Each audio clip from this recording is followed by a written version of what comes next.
To all of my haters, my naysayers, or the political commentators specifically, I'm looking at you, that have ginormous followings and mooch off my clout to boost their own following, I want to challenge you for a second, all right? I want to challenge you, woman to man, because usually it's men that like going after me, beta. But a woman to man, I am challenging you to watch this video in its entirety. Don't watch and then pause to comment for like 5 minutes and then go back and then comment for another 5 minutes. No. Watch the whole thing and then give your 2 cents. And if you can do that, I find it very hard to believe you'll disagree with my argument. So, yeah, that's it. Enjoy the video. We are in the midst of a psychological warfare. Although some may say it's a spiritual warfare, which I definitely do agree, but I say psychological specifically because we're dealing with a battle of the mind. And what's happening is there is so much chaos occurring in our society and so many moving parts that I think a lot of people are not able to look at the bigger picture because it's the equivalent of a dog seeing a squirrel and getting distracted. If I had to describe it, that's how I would. So what I'm going to do is take a page out of my, my life tips that I got from a friend who unfortunately stopped being my friend because I voted for Trump last election.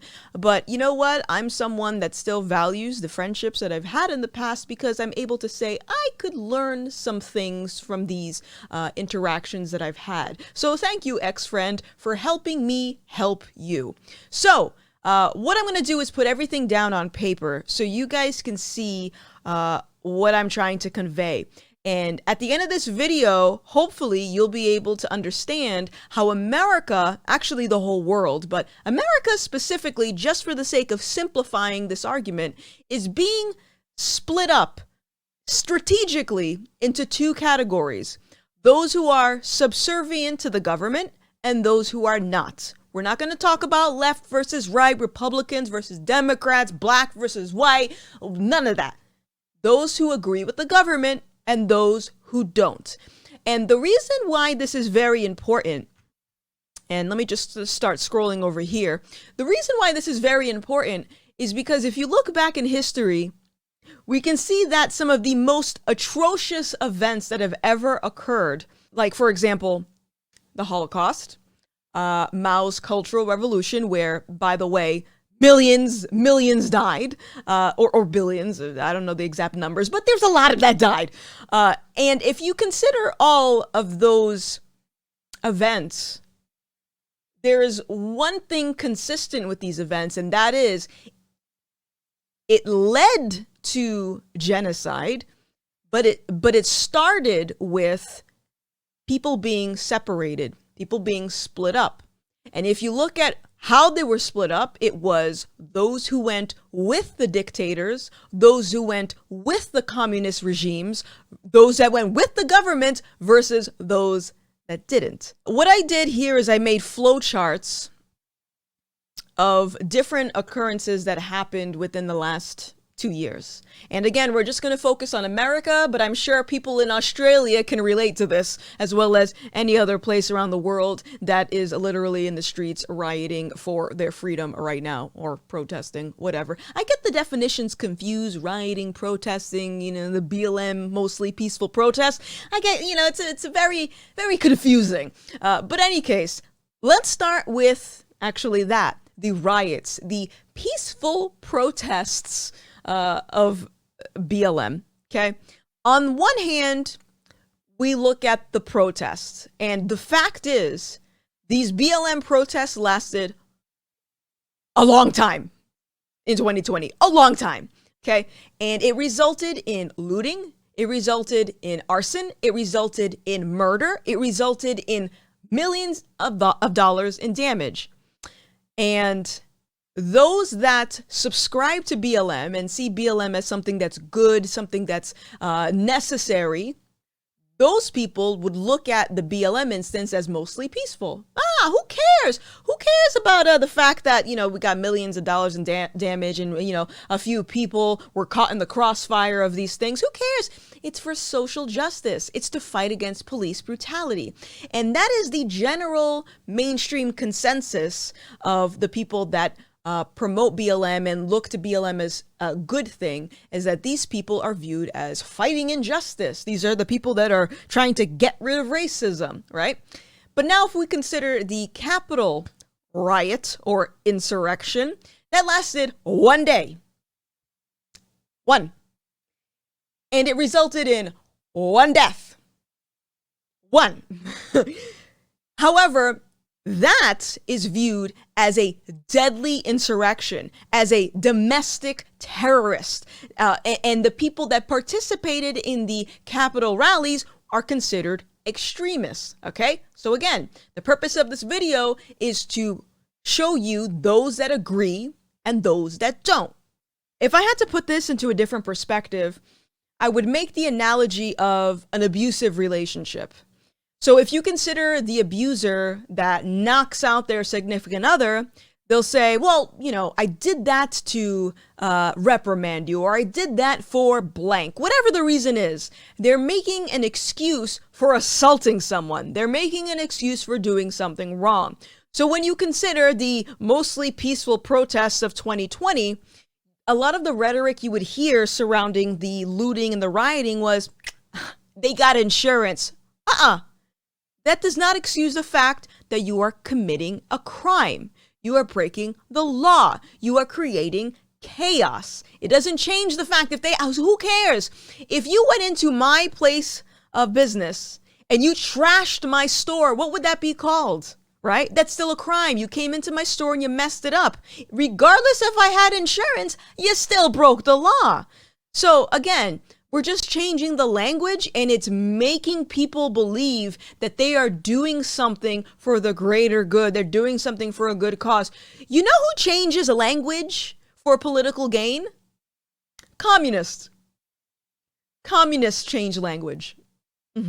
So what's happening is definitions are being altered and our language is being shifted so that the political pawns, as I call them, the people that are siding with the government, will feel emboldened and feel more comfortable to commit these acts because the definition says it's okay. So what's happening is definitions are being altered and language is shifting so that the political pawns, as I refer to them as, those that side with the government, will feel more comfortable and emboldened to commit acts and say, oh, well, it's okay because the definition said it was okay. I'll give you another example. This rhetoric that black people are incapable of being racist because in order to be racist, as the dictionary says, you have to have power and privilege. And see, I can't be racist. I'm black. There's no possible way. But if you consider what the act of racism is, discriminating against someone's skin color, what are you doing? It's the same thing. This is a Marxist tactic that has been used throughout history. You change the language and you can change the culture. You change the culture and you can change the policies. So now let's look at everyone's favorite topic. Well, not my favorite because you'll get to mine in a second, but the 2020 election. For those that believe the 2020 election was the most secure election are considered to just be protecting democracy. On the other hand, if you view the 2020 election as they stole that shit, you are an extremist. You're a domestic terrorist. It's very interesting because when Hillary was claiming that the election was stolen from her, I don't remember mainstream media ever labeling Democrats or Hillary as terrorists. Very odd how that kind of flips depending on who's in the White House. But in any case, let's keep it moving. And now we get to my favorite topic. So now we're going to talk about pronouns. Trans women are women. LGBTQIA++ elemental P, I identify as a potato. This type of rhetoric, or what I call queer theory. It's an actual thing, and it's comparable to critical race theory. It's nonsensical garbage made specifically to split this country in half. And I'm going to show it to you right now. So on the one hand, for those that believe in this rhetoric, maybe they truly believe that trans women are the same as biological women, or there's no biological differences between men and women or whatever. Maybe they actually truly believe that. Or perhaps these people are manipulated into conforming because, let's be real, nobody wants to be labeled a transphobe. Nobody wants to be labeled a homophobe. Well, guess what? For me, I don't give a damn. So call me whatever you want. I'm just showing you the proof, boo-boo. So on the one hand, you have those that conform. These type of people might be in favor of legislation that would compel one's speech to use the correct pronouns. Because if you've been paying attention, the rhetoric of not using the correct pronouns is what? Discrimination, you're a transphobe, you're homophobic, whatever, all bad stuff. So they use that as an excuse to propel legislation that at the end of the day, if you just consider what the legislation does, it is forcing you to change the way you speak. That is so freaking dangerous, and anyone that values free speech should reject this shit at all costs. So from there, this is where I find that a lot of people in the LGBTQ whatever move away from the movement, move away from the rhetoric, and it's when you start messing with kids.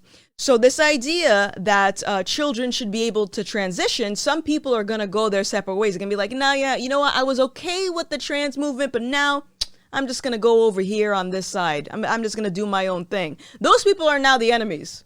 Doesn't matter if they were in agreement with the, the Bill C-16 or whatever else. Now they're the enemy. Another example would be the bathroom debates. A lot of people that conform with the side of the government are those that are usually in favor of laws that would allow, for example, trans people to use facilities based on how they identify and not their biological sex. There are consequences of this.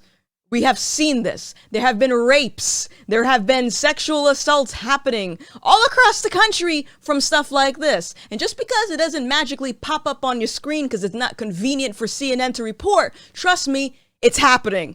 So, again, the people that are in favor of this are usually considered allies. They're inclusive. They're a good person. They're trying to amplify trans voices without considering the consequences of all of this rhetoric. Again, at the end of the day, one is on the side of the government and one is on the side of not. So let's continue onward. Now we got vaccines, masks, lockdowns, mandates, things like that. On the one hand, you have people that are in agreement that yes, people should lose their job if they don't get the vaccine. Or yes, you should just trust the science without asking questions. By the way, that's not science. And also, yes, you should be open to the idea of vaccine passports. You should be restricted to travel if you don't get this vaccine. Those people, whether they like it or not, are on the side of what? The government. And then, of course, you have on the other side people that say, hell no, I should be able to go to work and provide for my family without injecting something into my body. I should be able to question science because that's what science is. I should be able to oppose vaccine passports because I am a free person and I should be allowed to go wherever the hell I want because I am an American citizen. Okay, again, we're just talking about America right now, but again, this is going to tie into a bigger picture. I'm sure people in Australia can attest to this. Go check it out. Go see what's happening. Turn off CNN and go see what's happening in Australia. Anyway, I digress. It's getting hot in here. But anyways, those who are in agreement with the government's beating COVID or whatever the hell they're saying, you're a good person. You're doing your part. You're ensuring that nobody's grandma is going to die. So yes, you're great. However, if you don't want to take the vaccine or you're not in favor of lockdowns and mandates and all that stuff, you're an anti-vaxxer. You're anti-science. You're selfish. Yeah, that's just, I don't make the rules. We're going to keep going down here. All right. First of all, before I get into this chart, Can you weirdos stop creating words? BIPOC? Shut up. I am black. Okay, so BIPOC people are marginalized, white supremacy, this, that, and the other, systemic racism, blah, blah, blah, blah, blah. That type of rhetoric surrounding race, okay? Again, one is siding with the government and one is not. And you can see this by those that parrot the rhetoric and those that reject the rhetoric. I reject the rhetoric. I don't believe that white supremacy is holding any black person down. I don't believe that, I need critical race theory or equity training in order for me to succeed in life. However, those courses are very beneficial if your intention is to keep people dumb, sensitive, and what's another word? Obsessed with skin color. But when you look at the comparison of those that parrot this rhetoric and push for things like diversity and equity training and critical race theory, whether they like it or not, they're on the side of the government. They are the establishment. The other people, however, well, apparently I'm just a white supremacist. I'm a racist. Shit's wild. So now that we went over this, the next question is, how do we fix this, right? How do we stop this? How do we prevent this situation from escalating further? I have some recommendations, but this is going to take some really, really strong emotional maturity. In order for us to get out of this, we're going to need people to suck it up and grow some balls, and I don't care if I misgendered you with that comment. So, here's the first thing. We need to first reject collectivisms, groupthink, safe spaces, and echo chambers. We don't want none of this. We have to stop thinking as one and start thinking for ourselves. The reality is your skin color, your sexuality, your identity. These are characteristics that I still don't know anything about you. I don't know your values. I don't know your beliefs. I don't know if you're a law-abiding citizen. I don't know anything about you except these superficial attributes. So when you have people in power that are encouraging this by means of what? Critical race theory, queer theory, and academia. These people want you obsessed with the exterior so you can stop using your interior. This, right up here. So please, reject collectivism, get out of your safe space, entertain different viewpoints with an open mind. So next thing, focus on individuality. This means I don't care about your labels. I don't care what you identify as. I do not care, and neither should you. That information is useless to me. It is useless. I care about your individuality, and I want to know how your brain thinks. So if your brain is too focused on all the things that are, unnecessary, like your skin color and your genitals, how can you focus on things that are important? Things like what I'm describing to you right now. So again, focus on individuality, and I didn't add this on here, but embrace diversity of thought. If someone thinks differently than you, too bad. That is life. I'm sorry, you just got the memo. Embrace diversity of thought. Next, avoid having an us versus them mindset.